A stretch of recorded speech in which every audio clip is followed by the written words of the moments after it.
Nous sommes à bord de la fameuse S-Max sur lequel nous allons intervenir pour l'autoradio, comme vous pouvez voir ici. Donc l'autoradio d'origine qui malheureusement ne fonctionne pas. Nous avons ici la clé de contact. Donc on va tout simplement mettre le contact. Voilà. Vous allez voir que l'écran lui va rester noir. Mais aussi le problème sur cette voiture, c'est qu'on a ici un menu. Donc qu'on pilote avec le volant. Et vous voyez, on ne peut rien faire. On aura juste accès à l'ordinateur de bord. Et notamment au niveau des consommations, etc. Donc voilà. Si je quitte, je n'aurai rien d'autre. Alors, quitter. Même quitter, ça pose problème ou pas? Ouais, ça ne veut pas... ça ne veut plus travailler. Voilà. Ici, c'est pour le son, normalement. Et là, l'autoradio, vous voyez qu'il ne fonctionne pas. Alors, il y en a qui vont dire, oui, mais il suffit de l'allumer. Alors, je vais vous faire plaisir. Je vais vous l'allumer. Normalement, c'est le bouton central. Vous voyez, l'autoradio est complètement défectueux. On voit qu'il y a déjà eu des traces pour le retirer.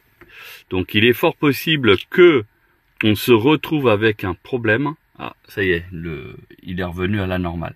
Donc comme vous pouvez voir, radio, téléphone, chargeur CD, etc., on n'y a plus accès du tout à travers les manettes parce que c'est grisé comme si c'était pas activé, comme si on n'avait pas, tout simplement.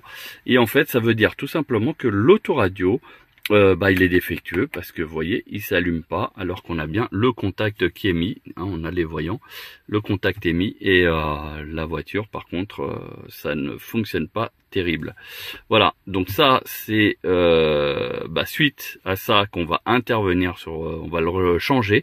Le client a souhaité avoir le plus grand écran possible, donc on a une solution pour lui et on va vous la mettre en place comme d'habitude. Allez, suivez les étape par étape. Alors comme vous pouvez voir, on est obligé d'enlever la baguette supérieure. Pourquoi? Parce qu'en fait il y a deux vis, une ici, une à peu près par là-bas, qu'on est obligé de retirer de manière à pouvoir retirer plus simplement l'enjoliveur. Par contre, avant il faudra retirer l'autoradio pour éviter que on arrache tout. Voilà, parce que l'autoradio, lui, il n'est pas fixé sur l'enjoliveur, mais sur la partie arrière, qui est pas visible. Voilà, allez, on continue. Je reviens sur l'autoradio, hein, donc là j'ai mis sur P en attendant, je l'ai pas encore retiré, mais maintenant je sais pourquoi il ne fonctionne pas, parce que tout simplement il a été arraché, regardez. Mais il a été arraché par l'ancien donc propriétaire ou vendeur ou peu importe, hein, parce que regardez, là on voit bien des traces ici.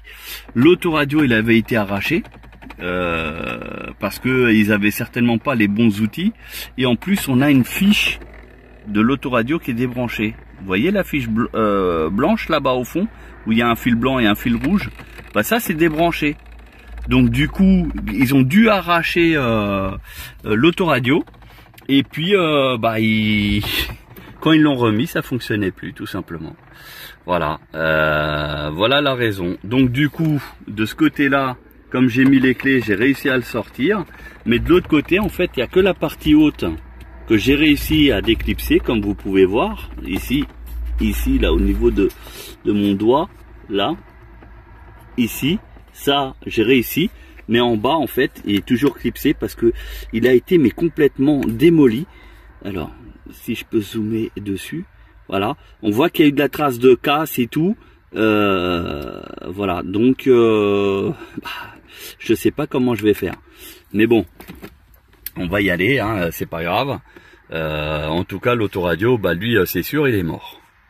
Hein, vu comment il a été maltraité, regardez, on voit bien. Vous voyez le gros décalage, c'est l'autoradio arraché. Donc il n'y a que la façade qui est là. Bon parce que nous les outils, hein, vous voyez, on est équipés, on a ce qu'il faut, il n'y a aucun problème, on a pour tous les autoradios, et d'ailleurs on l'a déjà fait sur ce genre de S-Max, mais là, comme on avait déjà vu, il y avait des traces ici, des traces là très importantes, et par habitude, on savait qu'on allait peut-être trouver un os. Bon allez, c'est pas grave, c'était juste pour vous informer, on continue le chantier. Bah, j'ai fini quand même par réussir à sortir l'autoradio, regardez, donc il est bien défoncé, avec le châssis qui est tordu, donc je sais pas si on arrive à voir sur la vidéo, au niveau, à ce niveau-là en fait, ici, là, c'est tordu, d'ailleurs on peut plus mettre l'autoradio à sa place, parce qu'il est vraiment arraché, hein. Là ici des pattes de fixation complètement explosées, là c'est un espèce d'un rivet ici, c'est un autre ici d'ailleurs, il y a le morceau qui est là, voilà, alors que là c'est l'inverse, là il y a un morceau qui est là et il est plus là, là il est plus de l'autre côté, c'est un trou, voilà, là, voilà, vous voyez c'est inversé, là il y a le trou, là et de ce côté c'est le trou, voilà, donc ça a été complètement arraché, le fil là-bas comme je vous disais, regardez il est là. Normalement, il doit se brancher juste là. Et si je fais un zoom, alors il faut que j'enlève ça. Du coup, pour essayer de voir si on voit. Alors, je sais pas si vous arrivez à voir, mais on voit que c'est cassé. Voilà. Donc, autoradio HS, tout simplement. Alors par contre, on a une problématique, c'est que au niveau du chauffage, voilà. Donc on a ici les commandes de chauffage qui sont normalement intégrées dans l'autoradio. Donc ça pour nous ça pose pas de problème. Par contre ici au niveau du fonctionnement, les deux prises ici sont comme ça. Et du coup je pense qu'on va avoir un petit problème. Mais pour ça je vais continuer. Et s'il y a un problème je vous dirai pourquoi. Allez, je continue. Bon, bah j'ai remis en fait la prise qui était donc arrachée. Elle était bien arrachée. Là, vous voyez que c'est un petit peu... voilà, là ça se voit mieux parce que j'ai sorti de son emplacement. Et on voit qu'il y a eu des traces. En fait, au niveau des vis, vous voyez là, ici. On a eu ici, là, beaucoup moins. Là, il y a eu encore. Voilà. Donc en fait, il y a eu une tentative de démontage pour remettre l'autoradio à sa place, mais voilà. Et je pense qu'ils ont jamais réussi. Et nous, bah là, les clés là, comme elles sont vraiment plus petites, et j'en ai pas là sur moi, donc du coup, je vais pas chercher à savoir s'il y a moyen de le réparer ou pas. Je l'ai retiré de son cadre, voilà. Donc le cadre qui est comme ça. Voilà, parce que pour avoir une accessibilité un peu plus simple, mais au résultat des courses, l'autoradio il est quand même, voilà, il est mort. Là j'ai branché, je vais juste rebrancher au niveau de la prise ici, savoir si éventuellement il pourrait redémarrer au cas où, mais ça s'arrêtera là. Alors première présentation, on branche. Alors là, je vais mettre le contact. Waouh, ultra rapide. Alors, lui, il fonctionne nickel. Ah oui. Comme j'ai débranché les prises là, le d'essuie-glace arrière, il est en route. Bon, c'est pas grave. On va se débrouiller. Alors, comment est-ce que je vais pouvoir... Alors, pour le chauffage, j'ai un gros problème pour le chauffage. Parce que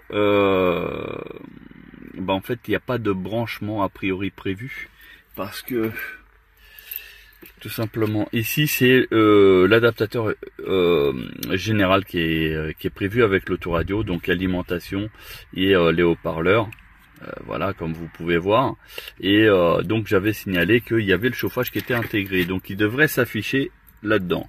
Le problème est que bah en fait le branchement il est un peu spécifique sur ce modèle. C'est pour ça qu'à chaque fois on vous demande une photo de la console centrale, etc.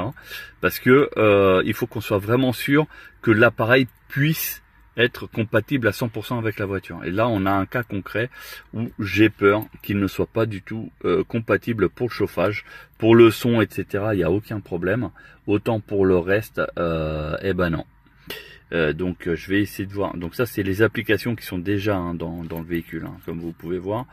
Du coup, je vais voir si on peut avoir. Bon, déjà, on va le mettre en français. Ça sera déjà mieux. Donc il est assez réactif. Donc là, on marque français. Vous allez voir, c'est du instantané. Alors, tac, tac, avec le cédille. Ah, donc celui-là, il a besoin d'être connecté à Internet. Bon, on va lui faire ça, il n'y a pas de souci. Il n'y a pas de souci. Tac. Ouais. Il n'y a pas... Ah, est-ce que j'ai fait ça? Non, j'avais pas fait ça. Donc c'est une erreur de ma part. Voilà, français. Donc de France, bien sûr. Alors attendez. Tac, ici, on le met en haut. Et là, vous voyez, ça a changé instantanément. Tout est en français. Je suis désolé pour le reflet, c'est parce que le véhicule a des toits panoramiques. Voilà. Ici, juste changer le fuseau horaire. Qui est ici, ici, ici. Non. Zone. France. Voilà, c'est devenu automatique. Maintenant, on fait comme ça. Et là, il met la vraie heure automatique. Tac, ça c'est fait, c'est fait. Et maintenant, ici. Alors, chauffage. Non. Est-ce que les commandes au volant fonctionnent? Bonne chose. Non. Elle ne fonctionne pas. Bon, après, on a ici la possibilité de lui apprendre. Bouton plus. C'est ici. Non, il ne veut pas. Il ne veut pas. Bon, de toute manière, ça, on a un paramétrage certainement à faire. Mais là, moi, c'est le chauffage qui va surtout me compliquer la vie. Bon, je continue. Bon, alors, j'ai mis l'écran comme ça vite fait pour faire un essai. Pourquoi? Parce qu'en fait, si on regarde bien aussi, au niveau de l'autoradio, donc il a été arraché, ça je vous l'ai dit. Mais ici, on avait donc la commande de chauffage. Pour moi, vous voyez où il y a la rayure là, ici, ça fait ça, enfin voilà. Je pensais que cette partie-là, en fait, elle s'enlevait. Et du coup, qu'on pouvait récupérer pour avoir le chauffage sur la voiture. Mais au final, non. Pourquoi? Parce que si on regarde bien, ça fait bien partie de l'autoradio. Vous voyez, c'est un seul bloc tout ça. Donc du coup, ça ne se retire pas. Et comme ça se retire pas, eh ben, on ne peut pas avoir le chauffage. Alors, à savoir qu'ici, j'ai pris le module du chauffage. Donc en fait, c'est la pièce qui était juste ici, là. Vous voyez, il y a les trous. Donc ça glissait de là-dedans. C'était fixé ici. Et donc c'est pour ça d'ailleurs j'ai laissé les vis là pour éviter de les perdre. Et je pensais qu'on pouvait avoir accès au chauffage, mais malheureusement non, parce que la connectique elle n'est pas complète pour l'autoradio tout simplement. Donc du coup il va falloir que je trouve une autre solution pour pouvoir faire fonctionner le chauffage si on veut toujours cette autoradio. Donc pour le coup ça va être un peu plus difficile que prévu, mais bon, on va tenter, on va espérer. Bon, souvenez-vous, on était sur la Ford Focus et donc ça là, on peut pas le récupérer de l'autre voiture. En fait, voilà, il n'y a pas d'affichage digital. Ici, il y a affichage digital. Donc ce qu'on va faire, on va essayer de démonter de cette voiture là pour mettre sur l'autre pour savoir si on a un fonctionnement du chauffage et climatisation. Si on arrive à le faire fonctionner, on pourra donc lui mettre son autoradio qu'il a commandé, qu'il a choisi sans aucun problème. Dans le cas où ça ne marche pas, malheureusement, il sera obligé de mettre un autoradio monobloc de chez Ford. Obligatoire, malheureusement. Comme vous pouvez voir, ici, on est en argenté. Voilà, et c'était la même couleur qu'il y avait d'origine normalement sur l'autre voiture. Mais voilà, il a été peint. Donc nous ici, il est complètement d'origine. On va démonter proprement de manière à ne rien casser et à pouvoir tout remettre. Vous voyez, et sur cette voiture, ils ont tellement forcé qu'ils ont fini par casser la baguette. Voilà. Donc du coup, elle est cassée en deux. Comme quoi, c'est super fragile, donc à faire très très attention. Allez, on va démonter. Bon voilà, j'ai pu récupérer donc, comme vous pouvez voir, le module qui est en fait ici. Ok, je vais devoir le retirer parce que il se retire, hein, il est fixé par 4 vis. Donc je vais le retirer, je vais essayer de le mettre en place sur l'autre voiture pour savoir si ça fonctionne. Si ça fonctionne, bon bah je dirais qu'on a une solution et puis et tant mieux quelque part. Si ça ne fonctionne pas, malheureusement, obligé de mettre un autoradio d'origine Ford. Il n'y aura pas d'autre solution. Voilà, parce qu'en fait, sa partie à lui, cette partie ici n'est pas démontable de l'autoradio. Alors que ici, elle est démontable. Si c'est démontable, même si la forme est différente, hein, peu importe, il y a aussi en version manuelle, etc. Il n'y a aucun problème. On peut mettre nos autoradios sans aucun souci.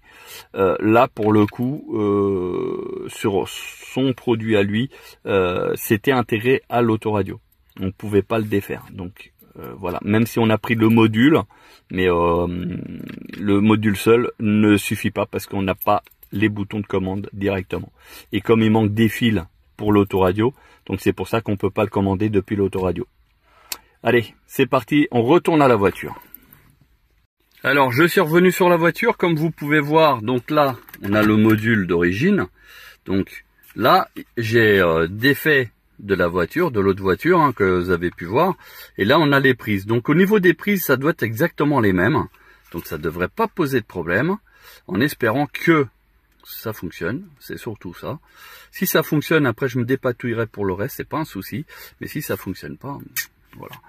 Allez, je vais enlever lui. Donc là, malheureusement, avec une main, ça va pas être possible. Donc je vais couper et je vais reprendre après. Donc comme vous pouvez voir, le module ici, il est présenté comme ça. Voilà, il était sous l'autoradio comme ça. Donc il n'y a que ça. Donc les deux prises. C'est pour ça que là je les ai mis là sous l'écran. Et ici, en fait, ça se présente comme ça. Donc en fait, on a une prise l'une sur l'autre. Vous voyez que c'est complètement différent par rapport à celui-là. Hein. Ça n'a rien à voir. Donc c'est pour ça qu'on va espérer que ça fonctionne. Si ça fonctionne, je laisse exprès l'écran. Pourquoi? Parce que tout simplement que là, on va le brancher. Et après, on va mettre le contact. Et on va voir si ça fonctionne ou pas. C'est pour ça.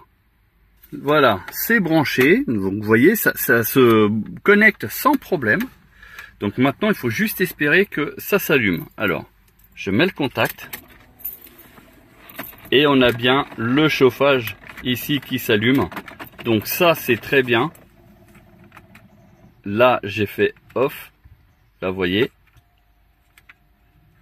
Alors, je vais essayer de mettre de la ventilation.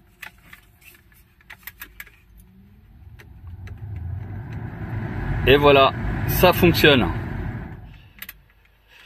Bon bah, enfin quelque chose de bien. Donc, on va demander au client savoir ce qu'il veut faire. Et puis on le tient au courant. Ah là là. Alors en fait, le feu de recul, il est ni plus ni moins sur la malle. Ici, à cet endroit précis. Voilà. Donc du coup, on va démonter ici proprement, tranquillement, et puis en espérant que on n'ait pas trop de problèmes pour le passage des câbles. Alors là, ça va être une autre histoire, mais bon, on va voir comment on peut faire, parce que ici la gaine, il y a de quoi passer, ouais, juste un fil, mais de ce que je sens, c'est le lave-glace.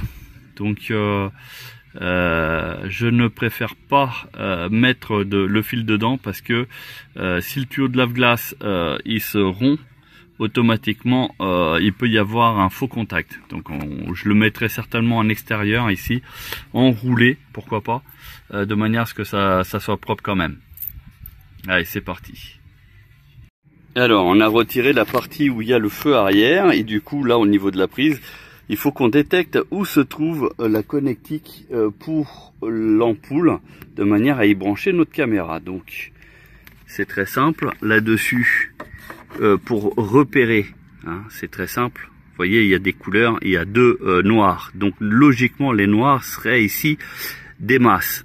Il y en a un, ça serait pour le feu de recul, et l'autre, ça serait, donc là-dessus, ça doit être le feu anti-brouillard, peut-être. Voilà, mais pour en avoir la certitude, vous mettez donc le moins sur un endroit de la carrosserie, par exemple, et donc l'autre fil sur l'une des cosses, à savoir qu'on a mis la marche arrière. Donc vous voyez, ici, c'est éclairé, donc on a bien mis la marche arrière, et du coup, on ne pourra que avoir l'alimentation avec le testeur, qui lui va nous dire combien de volts il y a. Allez, alors je sais pas si j'arriverai à filmer les deux choses à la fois, mais sinon je ferai une petite pause et une vidéo après. Donc l'exemple type, vous voyez, je pensais que le noir était la masse, et au final non, le noir c'est le plus. Comme quoi, hein, regardez au niveau du testeur, donc je crois que c'est ici. Vous avez vu? Paf! Et c'est celui-là, donc c'est les deux premiers ici qui sont l'alimentation du feu de recul. Voilà, donc ici dans ce cadre là, c'est le orange et le noir.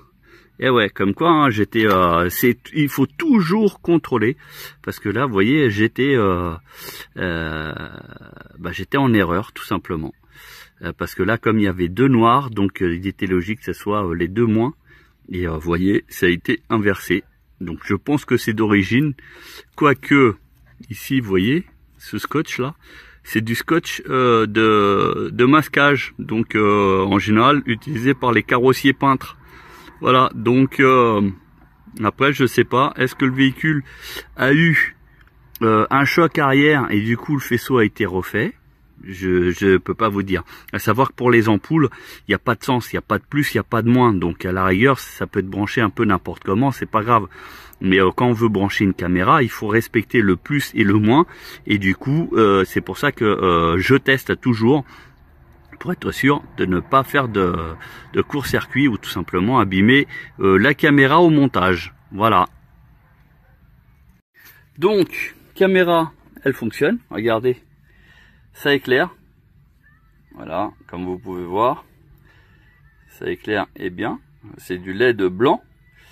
Donc là on a fait une connexion rapide ici et ici, voilà, donc on s'est bien connecté, comme vous pouvez voir, donc le rouge de la caméra sur le fil noir, et puis le fil noir, donc qui correspond à notre masse, sur celui qui est coloré, tout simplement. Donc là aujourd'hui, dès qu'on met la marche arrière, la caméra elle s'allume d'office. Voilà, donc maintenant on va voir au niveau de la caméra pour son branchement. Ah bah d'ailleurs on arrive à voir, vous voyez la caméra là, donc là je la bouge dans tous les sens. Et là-bas, on a une image instable, ce qui est normal parce que j'ai pas fini l'installation. Donc là, maintenant, je vais y aller. Je vais stabiliser l'image quelque part de manière à pouvoir finaliser là-bas et après revenir ici. Alors, je reviens sur l'installation ici. J'ai enlevé le système de chauffage parce que c'était d'un autre véhicule que j'avais là, donc j'ai pu faire le test. Donc j'ai remis en fait le module du chauffage d'origine, je l'ai rebranché. Malheureusement l'autoradio lui ne peut pas le piloter, donc ce qui fait que il va devoir certainement mettre le système que j'avais mis pour test, de manière à faire fonctionner la clim. Alors le problème c'est que pour une raison indéterminée, et d'ailleurs j'ai fait une recherche ici, vous voyez là en bas, ici on a le porte fusible du véhicule parce que je n'avais plus d'affichage. au niveau du chauffage, donc plus la possibilité de d'intervenir sur le chauffage, etc. Et du coup, j'ai pensé que c'était un fusible qui avait lâché, donc je me suis mis à chercher là-bas. Et malheureusement, de tous les schémas électriques que j'ai trouvés, il y en a aucun qui correspond à celui-là, parce que si vous voyez, on a ici 2 rangées de fusibles et c'est tout. Et sur tous ceux que j'ai trouvés, il y a une seule rangée, et puis après, un peu plus loin, style ici, une autre rangée, par exemple. Ou alors, les fusibles ne sont pas disposés du tout comme là. Et donc, ce que j'ai fait, c'est que j'ai contrôlé tous les fusibles, du coup. Je ne sais pas s'il y en a qui correspondent à la puissance, parce que il y en a qui sont plus d'origine. Il y a vraiment des fusibles qui ça se voit qu'ils ont été remplacés. Je ne sais pas s'ils ont été remplacés par la bonne puissance ou pas, mais en tout cas je les ai tous contrôlés. Il y en a aucun qui est mort, aucun. Donc du coup ils fonctionnent tous, enfin à la date d'aujourd'hui en tout cas ils fonctionnent tous. Et là l'autoradio, donc lui il fonctionne, il n'y a pas de problème. Vous pouvez lire en bas, c'est marqué tension faible, du coup je vais le démarrer.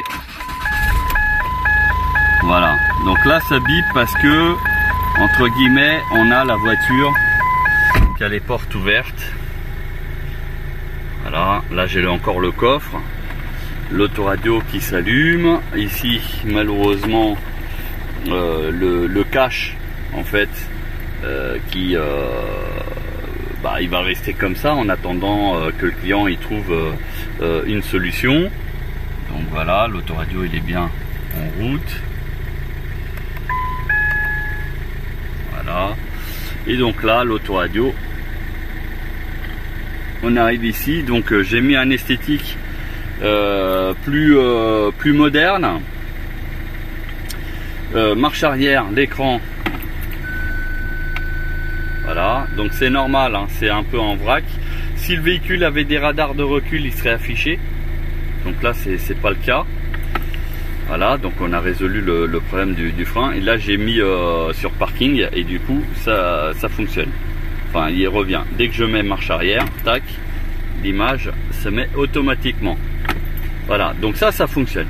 Alors, petite question, est-ce que quelqu'un a déjà changé l'autoradio qui avait le chauffage intégré et qui se retrouve maintenant sans chauffage, ou alors est-ce qu'il sait où il y a le fusible pour chauffage par exemple, de manière à savoir où est-ce qu'il faut intervenir là-bas, ou s'il est ailleurs, ou même si c'est le relais. Voilà, donc par rapport à ça, si vous avez une information, n'hésitez pas à la mettre dans les commentaires.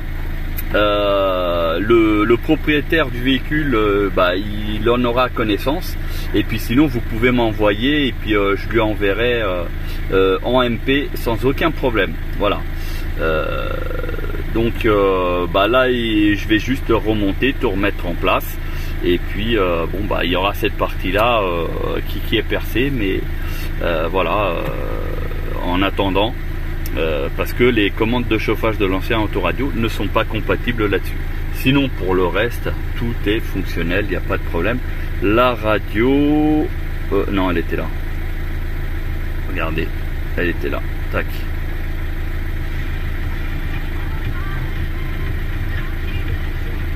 Bon, et je coupe le son parce que malheureusement les droits d'auteur, etc., voilà, ça pose problème. Voilà, donc et puis le GPS, donc c'est le Bluetooth, enfin il y a Waze notamment. Ici on a le Bluetooth, vous voyez, c'est Waze qui s'affiche, et là vous pouvez donc naviguer. Il y a juste à faire un partage de connexion de vos téléphones portables directement à l'écran, et puis ça roule. Voilà. Et là, a priori, il sait bien où on est. Il a bien positionné. Il n'y a pas de souci. J'ai démonté en haut pour l'antenne GPS. Du coup, je vais tout remettre à sa place. Et voilà. Bon, voilà. Je coupe le son.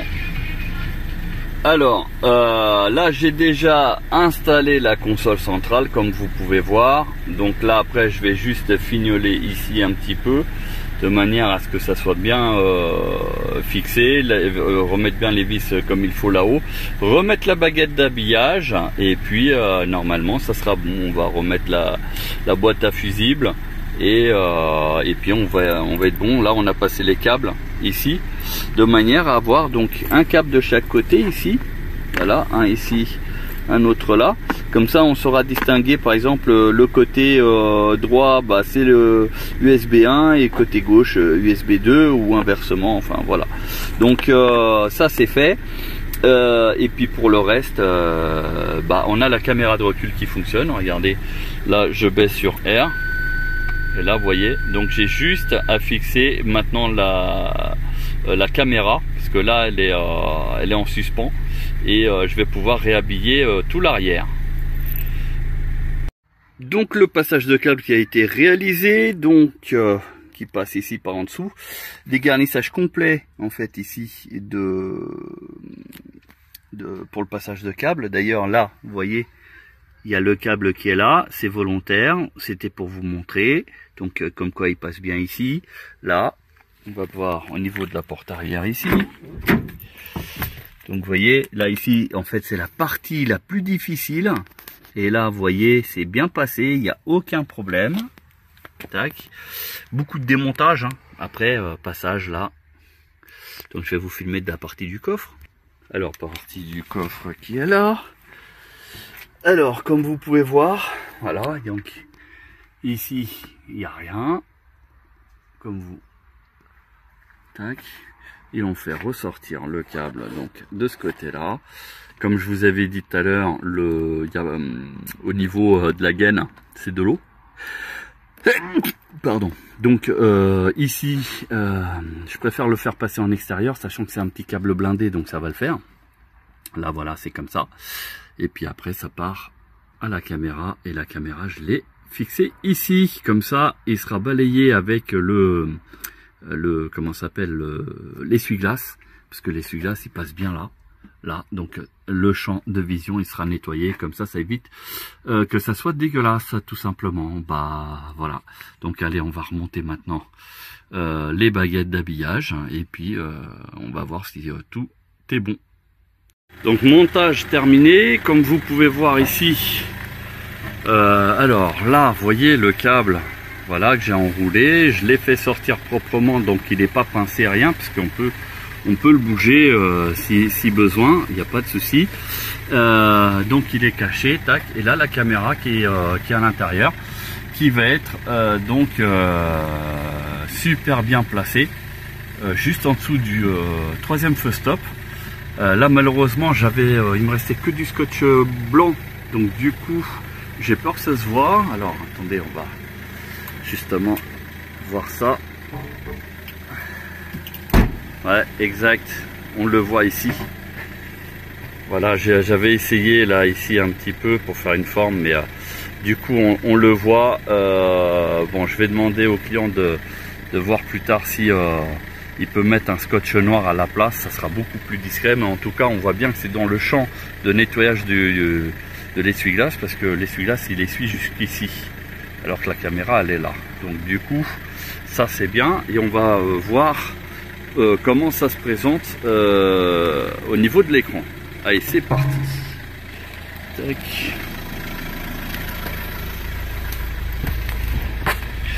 Donc l'autoradio il est allumé.